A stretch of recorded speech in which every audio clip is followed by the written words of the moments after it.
बिस्मिल्लाहिर्रहमानिर्रहीम। अस्सलाम वालेकुम नाज़रीन। नीलम शहर की एक बड़ी बिल्डिंग में किराए के एक मकान में रहती थी। इस मकान में इसका और कोई नहीं था और वो पेट से थी। एक दिन नन्ही सी जान इसके अंदर पल रही थी। इसका शोहर फौत हो चुका था। वो सिलाई करती थी। इस तरह वो अपनी ज़िंदगी गुजार रही थी। ऐसे ही दिन गुजरते गए। वो दिन आ गया जब इसकी कोख से एक बेटी ने जन्म लिया। दाई भी परेशान होगी। जिस लड़की ने जन्म लिया वो लंगड़ी है। एक पाँव दूसरे पाँव से काफ़ी छोटा है और इसकी शक्ल भी बदसूरत है। दाई को कुछ ठीक नहीं लगा। वो बहुत डर गई कि ये कैसी बच्ची है और इसकी माँ भी परेशान हो गई कि ये कैसी बच्ची ने जन्म लिया है मुझसे। लेकिन अब मैं क्या कर सकती हूँ, आखिर वो मेरी बेटी ही है। वक्त गुजरता गया। वो बच्ची बड़ी होने लगी लेकिन वो इससे चल नहीं सकती थी। बहुत मुश्किल से चलती थी, वो भी बहुत आहिस्ता आहिस्ता। इसकी माँ इसका अपना गुजारा सिलाई करके करती थी। बिल्डिंग में और भी लोग मौजूद थे। इनके भी बच्चे थे लेकिन सब इसको देखकर दौड़ जाते थे। कोई भी माँ अब बाप अपने बच्चों को इसके साथ नहीं खेलने देते थे। वो बच्ची अकेली रहती थी और बहुत रोती थी। जब कोई भी ना उससे बात करता तो वो ना खेलता था। उसकी माँ भी परेशान थी। जब लोग बातें करते थे कि ये कैसी बच्ची है जो इतनी खौफनाक है, ये कोई इंसान नहीं कुछ हो रही है, कैसे जन्म लिया इसने उस औरत से। ये सब बातें इस बच्ची की माँ लोगों से सुनती थी और बहुत रोती थी। नीलम को भी खुद पर अफसोस होता था कि क्या करूं इस बच्ची का, क्यों इसने इसे जन्म लिया। खैर अब इस बच्ची की जिंदगी भी गुजरनी है और इसके लिए मुझे जीना होगा। नीलम ने अपनी बेटी का नाम मारिया रखा। मारिया अब बहुत बड़ी होने लगी और घर से बहुत कम निकलती, लेकिन जब भी निकलती थी तो कोई भी उसे उसके नाम से नहीं पुकारता था। सब उसे लंगड़ी लंगड़ी बुलाते थे। वो इस बात से बहुत रोती थी। कोई भी उसे पसंद नहीं करता था। सब उसे बहुत तंग करते थे। वो अपनी ज़िंदगी से बहुत तंग हो चुकी थी। एक दिन मारिया अपने घर से बाहर निकली। बाहर बच्चे खेल रहे थे और मारिया को देखकर बहुत डर गए थे। खौफजदा होने लगे और रोते हुए सब बच्चे अपने घर की तरफ भागने लगे। ये देखकर मारिया ये बहुत अफसुदा हो गई।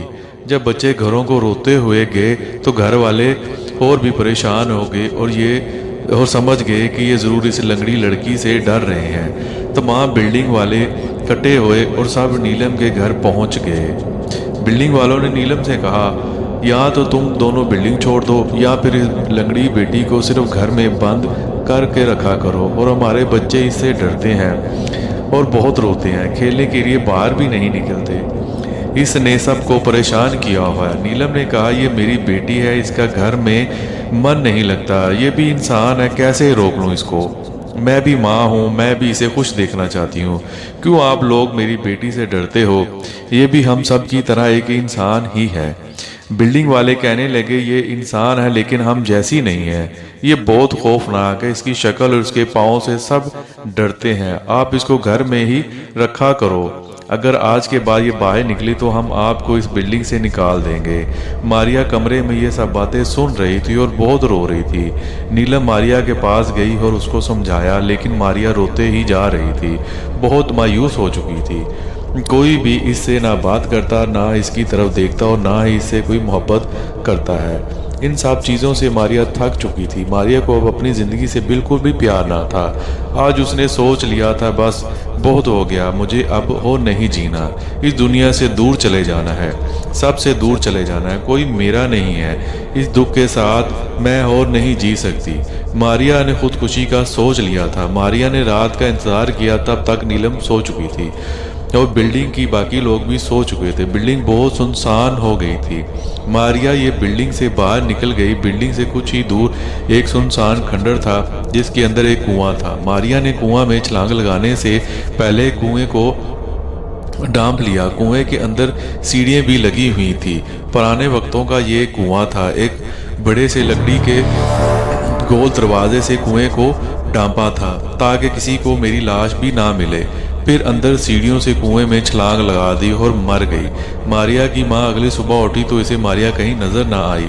इसने बिल्डिंग के बाहर भी मारिया को तलाश किया पर वो ना मिली। वो बहुत परेशान होने लगी और हर जगह मारिया को तलाश करती रही लेकिन नीलम को मारिया की कोई खबर ना मिली। वो रोने लगी और बिल्डिंग वालों को बताया कि मेरी मारिया बेटी नहीं मिल रही।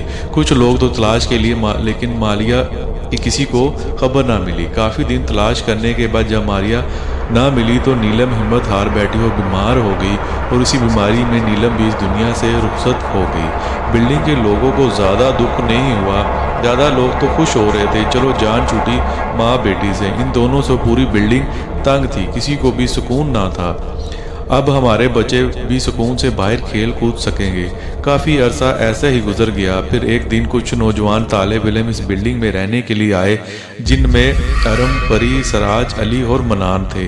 ये सब एक प्रोजेक्ट के लिए कॉलेज की तरफ से आए थे जो इस बिल्डिंग में पूरा करना था। इन सब को यहाँ फ़ोटोशूट भी करना था जो प्रोजेक्ट के लिए बहुत ज़रूरी था। कुछ दिन ये सब बिल्डिंग में प्रोजेक्ट में मसरूफ़ रहे। परी ने कहा, हमें अब आगे का काम फ़ोटोशूट के साथ करना होगा, चलो कहीं बाहर चलते हैं। ये सब लोग बिल्डिंग से बाहर गए और आसपास की जगहों पर घूमते रहे, लेकिन कोई अच्छी जगह समझ में नहीं आ रही थी। सराज की नज़र अचानक उस सुनसान खंडर पर पड़ी। सराज बोला, वो देखो खंडर, वहाँ चलते हैं, वहाँ अच्छी फ़ोटोशूट हो जाएगी। सब नौजवान खंडर की तरफ अंदर चले गए। वहाँ हल्का हल्का अंधेरा था। सब ने अपनी अपनी लाइट्स ऑन की। फ़ोटोशूट के लिए सबके पास अच्छे अच्छे कैमरे मौजूद थे।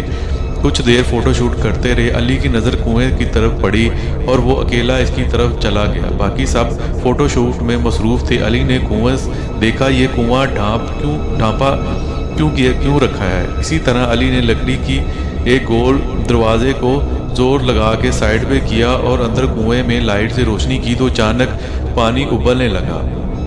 अली सब कुछ देखकर हैरान हुआ कि आखिर ये पानी उबल क्यों रहा है। पानी में अली को हड्डियां नजर आ रही थी। इन हड्डियों पर अचानक से गोश्त चढ़ने लगा। अली की आंखें बाहर आ गईं। ये देखकर वो चुप लग गई। उसने देखा कि मुकम्मल गोश्त हड्डियों पर चढ़ गया। इसने जोर से चीख मारी और अली इस डर के झटके से कुएं में गिर गया। अली जब कुएं में गिरा तब तक लंगड़ी चुड़ैल का गोश्त इसकी हड्डियों पर चढ़ चुका था। सबको अली की मदद की आवाज़ आई।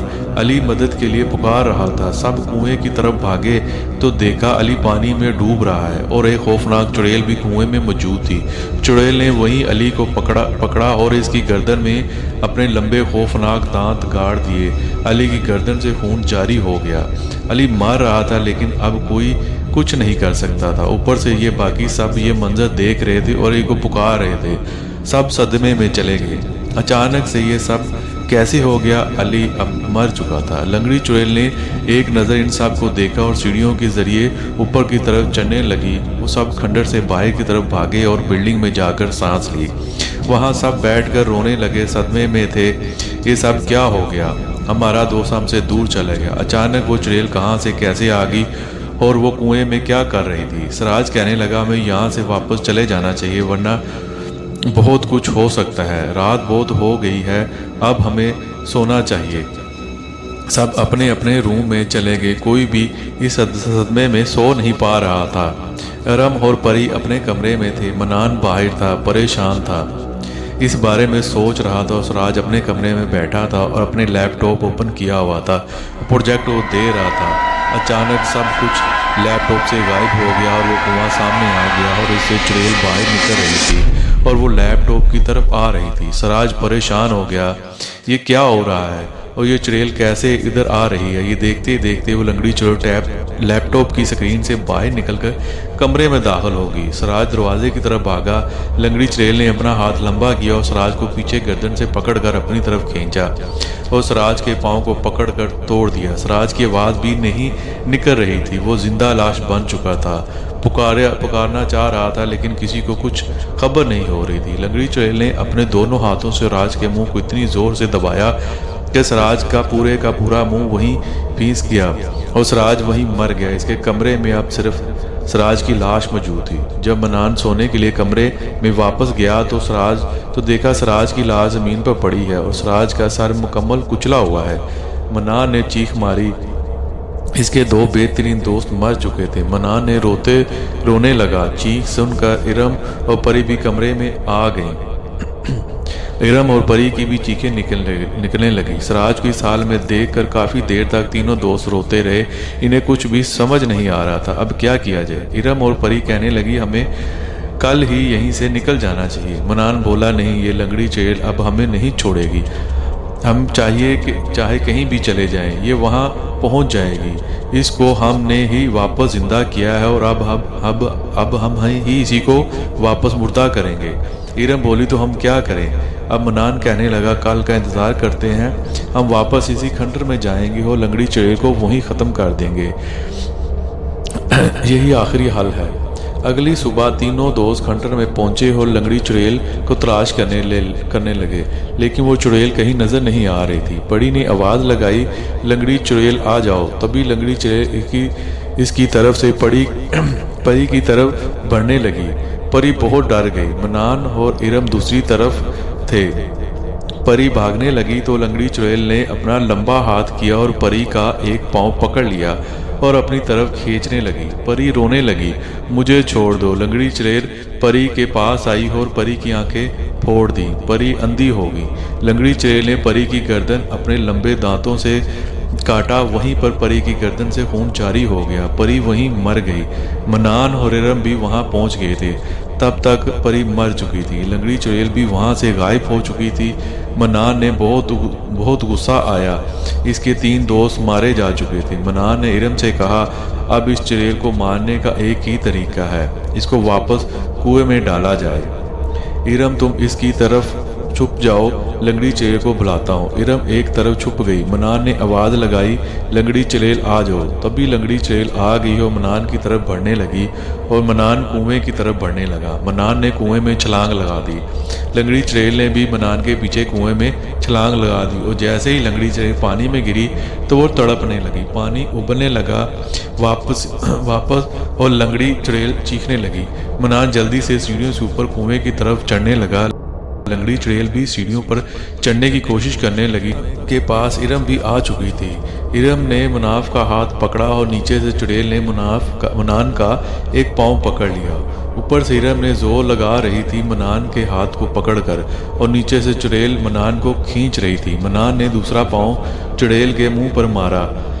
लंगड़ी चुड़ैल वापस पानी में गिर गई, तड़पने लगी और चीखने लगी। मनान और इरम ऊपर चढ़कर कुएं को इसी लकड़ी के गोल दरवाजे से ढाँप दिया और लंगड़ी चुड़ैल वहीं कुएं के अंदर वापस ख़त्म हो गई और वहीं पे मर गई। नाज़रीन, अगर आपको आज की हमारी वीडियो पसंद आई है तो वीडियो को लाइक कर दें और दोस्तों में वीडियो को शेयर कर दें और हमारे चैनल को सब्सक्राइब कर दें। अब हम आपसे इजाज़त चाहते हैं। अल्लाह हाफिज़।